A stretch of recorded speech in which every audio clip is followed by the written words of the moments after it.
The Long Funeral of Mr. White by Eugenio Prados. Narrated by Joe Lewis and produced by Booka Audiobooks. Copyright 2016. Chapter 1. On the night of his 70th birthday, Mr. White knew that his death was near. He sensed it as neither an objective nor a scientific fact, but rather as a hunch, like a whisper from the afterworld, telling him that his journey on earth had come to an end.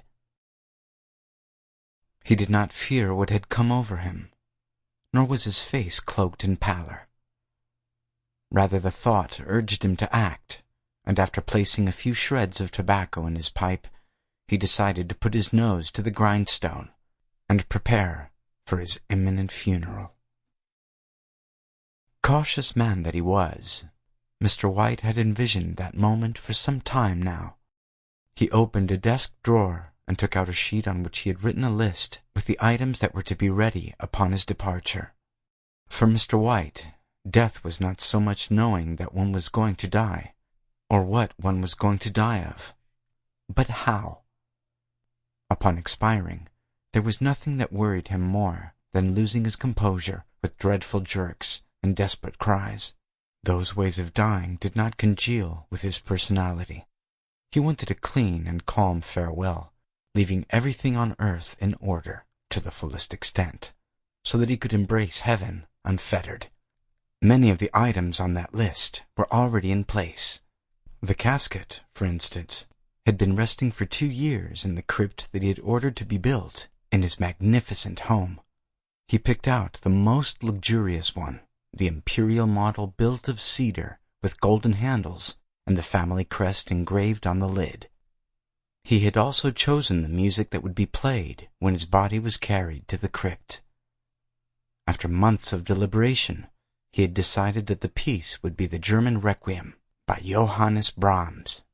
It transported him to a world of peace and piety as few others did.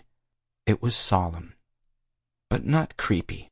The ideal piece, so that the guests would attend his funeral, shed a few tears when it started, and end up smiling when it was over, when the voices of the chorus rise above the music so angelically that they managed to move even the hardest of hearts. The clothes he would wear, though, would be of the plainest. Although his lineage warranted a different kind of attire, he did not want to weigh himself down on his final journey with either expensive suits or old medals. A white shirt and black pants would suffice. He had chosen them precisely for the effect they would elicit in his guests. That humble garb, in contrast to the exuberant music and the luxurious casket, would lead everyone to feel sorrier for him than if they saw him stuffed in another kind of suit that exuded lavishness. He did not want to be remembered as the rest of his ancestors were, a stuffy old noble. Besides, he hated when people addressed him with some of his titles of nobility. He wanted to be remembered as the elderly and venerable Mr. White. Nothing else. He blushed, sporting a wide grin, while checking the list of the perfect plan he would execute. But the grin became twisted when he read the last item. "Good God!" he exclaimed. "The most important thing is missing." At the bottom of the page, after everything else, one last item was written.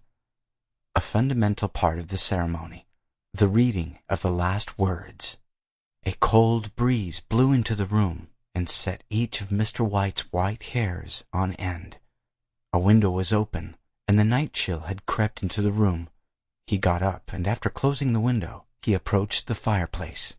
"What will be my last words?" he asked himself while he stirred the fire with the poker. "How might they come to be heard?" The pang that bore the news that the end was near penetrated his body again, searing him like one of the coals in the fireplace. "I will find someone who would listen to them," he said resolutely. And with that desire, surrounded by the silence that enveloped his house day and night, he began his quest.